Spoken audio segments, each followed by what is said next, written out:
சஷ்டியில் விரதம் இருந்தால் தீராத வினைகளும் தீரும் என்பது முருக பக்தர்களுடைய அசைக்க முடியாத நம்பிக்கையாக சொல்லப்படுதுங்க. முருகப்பெருமானுடைய அருளை பெறுவதற்குரிய இந்த நாளில் விரதம் இருந்து வழிபட்டோம்னா வேண்டிய வரங்கள் அனைத்துமே கிடைக்கும் அப்படின்னு சொல்லப்படுது. அதுலேயும் தை மாத வளர்ப்பிறை சஷ்டியான இன்று விரதம் இருந்து வழிபட்டோம்னா என்னென்ன நன்மைகள் நம்முடைய வாழ்க்கையில் கிடைக்கும், இந்த நாளுக்கு அப்படி என்ன சிறப்புகள் இருக்குது என்பதை பற்றி தான் இந்த பதிவில் நம்ம விரிவாக பார்க்க போகிறோம். வீடியோவை ஸ்கிப் பண்ணாமல் முழுசாக பாருங்கள். நம்ம சேனலை இப்போ தான் ஃபர்ஸ்ட் டைம் பார்த்துட்டு இருக்கிறீங்க அப்படின்னா நம்ம சேனலை இன்னும் சப்ஸ்கிரைப் பண்ணலன்னா சப்ஸ்கிரைப் பண்ணிக்கோங்க. அப்போ தான் நம்ம போடக்கூடிய ஒவ்வொரு வீடியோவுமே உங்களோட நோட்டிஃபிகேஷனாக வந்து சென்றடையுங்க. கூடவே இருக்கிற பெல் ஐக்கானையும் கிளிக் பண்ணிக்கோங்க. உங்களுக்கு ஜோதிட ரீதியாக சந்தேகம் இருந்தாலும் சரி, தனிப்படையாக ஜோதிடம் பார்க்க விரும்பினாலும் சரி, இந்த வீடியோவுக்கு கீழே டிஸ்கிரிப்ஷனில் வராகி அம்மன் ஜோதிட நிலையத்தோட தொலைபேசி எண் கொடுத்துருக்குறேன். இந்த எண்ணுக்கு தொடர்பு கொண்டு பேசி பாருங்கள். உங்கள் பிரச்சனைகளுக்கு சரியான தீர்வு கிடைக்குங்க. உங்களுக்கு முருகப்பெருமான் பிடிக்கும் அப்படின்னா ஓ முருகா போற்றி கந்தா போற்றி என்ற வாசகத்தை மறக்காமல் கமெண்ட் பாக்ஸில் 3 முறை பதிவிடுங்க. வாங்க வீடியோக்குள்ளே போகலாம். திதிகளில் 6வது திதியாக வரக்கூடியது சஷ்டி திதியாகுங்க. 6 முகனான முருகப்பெருமானுக்குரிய திதியாகவும் இந்த திதியானது சொல்லப்படுது. மாதந்தோறும் வளர்ப்பிறை மற்றும் தேய்பிறை என 2 முறை சஷ்டி திதியானது வருதுங்க. இந்த நாளில் முருகப்பெருமானை வேண்டி விரதம் இருந்து வழிபட்டோம்னா நம்முடைய வாழ்க்கையில் மகிழ்ச்சியானது நிலைத்திருக்குங்க. அது மட்டும் இல்லாமல் அமைதி, செல்வளம் போன்றவை கிடைக்கும் அப்படின்னும் சொல்லப்படுது. அதே போல் நம்முடைய விருப்பங்கள் அனைத்துமே நிறைவேறுங்க. அளவில்லாத நன்மைகள் கிடைக்கும் அப்படின்னும் நம்பிக்கையாக சொல்லப்படுது. முருகப்பெருமான் தீமைகளை அழித்து நன்மைகளை காத்த கடவுள் அப்படிங்கிறதுனால வாழ்க்கையில் வெற்றி வேணுங்கிறவங்க சஷ்டி திதியில் முருகப்பெருமானை வழிபாடு செய்வது ரொம்பவே சிறப்பு வாய்ந்ததாகுங்க. மாதந்தோறும் சஷ்டி திதி வந்தாலும் கூட குறிப்பிட்ட சில மாதத்தில் வரக்கூடிய சஷ்டி திதியில் விரதம் இருப்பது ரொம்பவே சிறப்பு தாகும். அப்படியே சிறப்பு வாய்ந்த சஷ்டி திதிகளில் ஒன்று தாங்க தை மாசத்துல வரக்கூடிய சஷ்டி திதியாகும். இந்த சஷ்டி திதி பார்த்தீங்கன்னா இன்று தை மாதத்தின் வளர்ப்பிறை சஷ்டி திதியானது வந்திருக்குது. சனிக்கிழமையில வந்திருக்குதுங்க. இது உத்திராடதி நட்சத்திரத்துடன் சேர்ந்து வருது. இன்னுமே கூடுதல் சிறப்பு வாய்ந்ததாக சொல்லப்படுது. உத்திராடதி நட்சத்திரத்திற்குரிய அதிதேவதை சிவபெருமான் ஆவாரு. சைவத்தில் சிவனும் முருகனும் ஒன்றே என்று குறிப்பிடுறாங்க. அதே போல் உத்திராடதி நட்சத்திரத்துக்குரிய அதிபதி சனி பகவான் ஆவாருங்க. அவருக்குரிய சனிக்கிழமையில் உத்திராடதி நட்சத்திரம் சேர்ந்து வரக்கூடிய நாளில் சிவ அம்சமாக விளங்கக்கூடிய முருகப்பெருமான விரதம் இருந்து நம்ம வழிபட்டோம்னா சனி பகவான் மட்டும் இல்லைங்க, நவ கிரகங்களால் ஏற்படக்கூடிய பிரச்சனையிலிருந்து நம்ம விடுபட முடியும் அப்படின்னு சொல்லப்படுது. அது மட்டும் இல்லாமல் தீராத துன்பத்தில் இருக்கக்கூடியவங்க தை மாத வளர்ப்பிறை சஷ்டியான இன்று முருகப்பெருமான மனதார வழிபட்டாங்கன்னா அவங்களுடைய வாழ்க்கை அனைத்து விதமான நன்மைகளும் நடைபெறுங்க. துன்பங்களிலிருந்து விடுபட முடியும் அப்படின்னு நம்பிக்கையா சொல்லப்படுதுங்க. தை மாத வளர்ப்பிறை சஷ்டியான இன்று முருகப்பெருமான நினைத்து அதிகாலையிலேயே விரதத்தை நீங்க தொடங்க வேணுங்க. வீட்டில் இருக்கக்கூடிய முருக விக்கிரகம் இல்லைன்னா வேலுக்கு குளிர்ச்சி தரக்கூடிய சந்தனம், பன்னீர், பஞ்சாமிர்தம், திருநீர் போன்றவற்றால் அபிஷேகம் செய்வது சிறப்பானதாகுங்க. அப்படி முடியாதவங்க கோவிலுக்கு போய் முருகப்பெருமானுக்கு அபிஷேகத்துக்கு தேவையான பொருட்களை வாங்கி கொடுக்கலாங்க. முருகப்பெருமானுக்கு மஞ்சள் இல்லைன்னா சிவப்பு நிற பூக்களை அணிவித்து வழிபாடு செய்வது ரொம்பவே சிறப்பு வாய்ந்துங்க. எத்தனை முறை முடியுமோ அத்தனை முறை ஓம் சரவண பவா என்ற மந்திரத்தை நீங்கள் சொல்லி வழிபடுவது ரொம்பவே சிறப்பு வாய்ந்ததாகுங்க. கந்த சஷ்டி கவசத்தை அன்றைய நாளில் பாராயணம் செய்வது இன்னுமே சிறப்பான பலன்களை பெற்றுக் கொடுக்குங்க.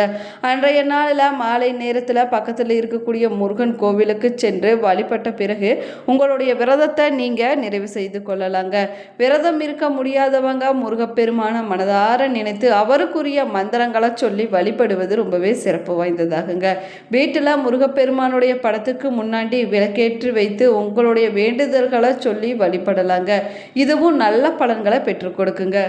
திதிகளில் 6வது திதியாக வரக்கூடியது சஷ்டி திதியாகுங்க. 6 முகனான முருகப்பெருமானுக்கு உரிய திதியாகவும் சொல்லப்படுது. முருகப்பெருமான் விசாகம் நட்சத்திரத்தில் அவதரித்தார் என்றாலும் கூட அவரது நோக்கமான சூரனை வதம் செய்வது தேவர்களை காத்தருளிய நாளாக சஷ்டி திதி முருகப்பெருமானுக்கு மிக முக்கிய நாளாகவும் சொல்லப்பட்டிருக்குதுங்க. முருகப்பெருமானுக்குரிய மிக முக்கியமான விரதம் சஷ்டி விரதமாகும். அதிகமான முருக பக்தர்கள் பார்த்தீங்கன்னா கடைப்பிடிக்கக்கூடிய விரதமும் இந்த சஷ்டி சஷ்டி விரதம் தாங்க. மாதந்தோறும் வருகிற வளர்பிறை மற்றும் தேய்பிறை சஷ்டிகளில் விரதம் இருப்பதற்கு மாத கந்த சஷ்டி விரதம் என்று பெயராகுங்க. இதை தவிர ஐப்பசி மாத வளர்பிறையில் வரக்கூடிய சஷ்டிக்கு முன்னாடி வரக்கூடிய 5 நாட்கள் மற்றும் சஷ்டி நாள் ஆகியவற்றோடு சேர்த்து 6 நாட்கள் இருக்கக்கூடிய சஷ்டி விரதம் மகா கந்த சஷ்டி விரதம் அப்படின்னும் அழைக்கப்படுது. சஷ்டியில் முருகப்பெருமான வேண்டி விரதம் இருந்தால் தீராத துன்பங்களும் தீர்ந்து விடுங்க.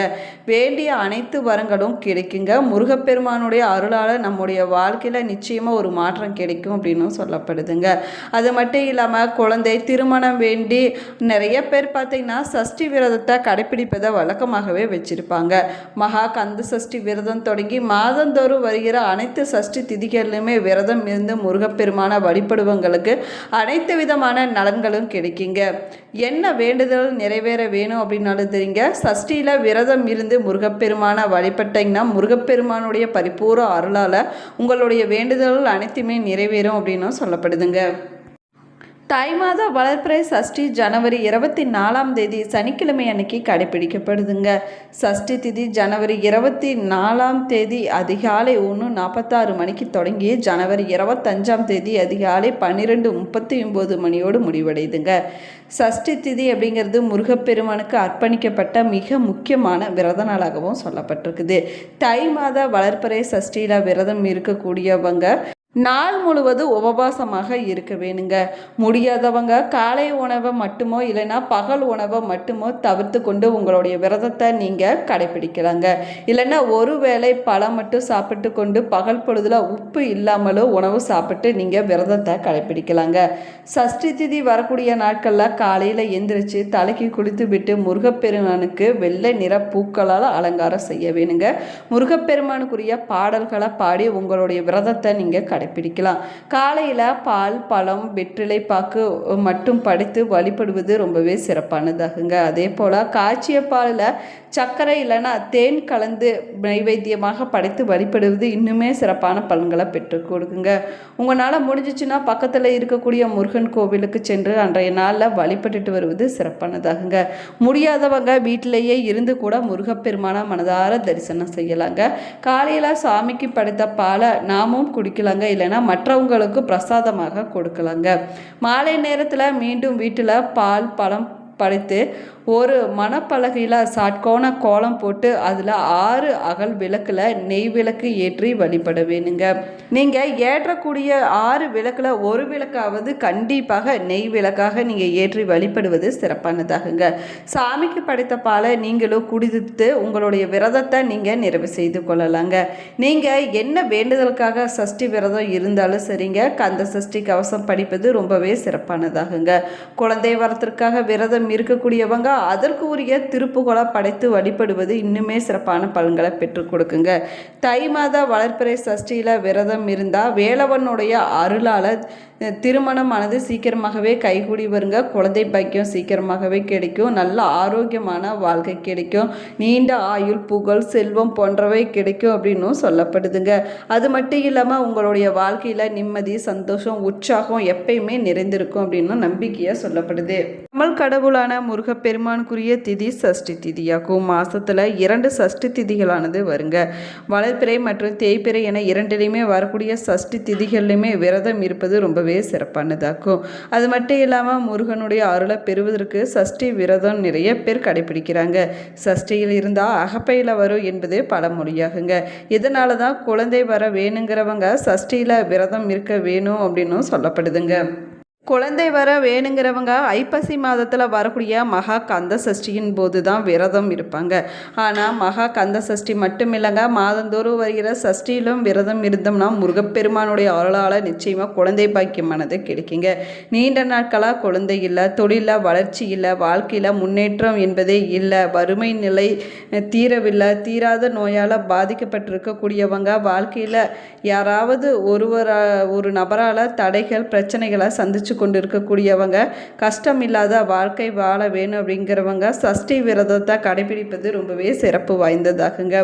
வாழ்க்கையில் வளர்ச்சி வேணும், நல்ல விஷயங்களுக்காக சஷ்டி விரதம் இருக்கிறோம் அப்படிங்கிறவங்க வளர்ப்பிறையில் வரக்கூடிய சஷ்டி விரதத்தை கடைபிடிப்பது ரொம்பவே நல்லதாகுங்க. கஷ்டங்கள் பிரச்சனைகள் தீர்ந்து போக வேணும் அப்படிங்கிறவங்க தேய்பிறை சஷ்டியில் விரதத்தை கடைப்பிடிக்கலாங்க. ஆனால் எந்த சஷ்டியில் விரதத்தை தொடங்கினாலும் சரிங்க, முருகனுடைய அருள் நிச்சயமாக கிடைக்குங்க. நீங்கள் என்ன வேண்டுதலுக்காக சஷ்டி விரதத்தை கடைப்பிடிக்கிறீங்களோ அந்த வேண்டுதலானது நிச்சயமாக நிறைவேறுங்க. இந்த பதிவு உங்களுக்கு பயனுள்ள தகவல்களை கொடுத்துருக்குன்னு நினைக்கிறேன். இந்த பதிவு உங்களுக்கு பிடிச்சிருந்தால் லைக் பண்ணுங்கள், ஷேர் பண்ணுங்கள், கமெண்ட் பண்ணுங்கள். இன்னும் நம்ம சேனலை சப்ஸ்கிரைப் பண்ணாமல் இருந்தீங்கன்னா சப்ஸ்கிரைப் பண்ணிக்கோங்க. கூடவே இருக்கிற பெல் ஐக்கானையும் ப்ரெஸ் பண்ணிக்கோங்க. Thank you, friends.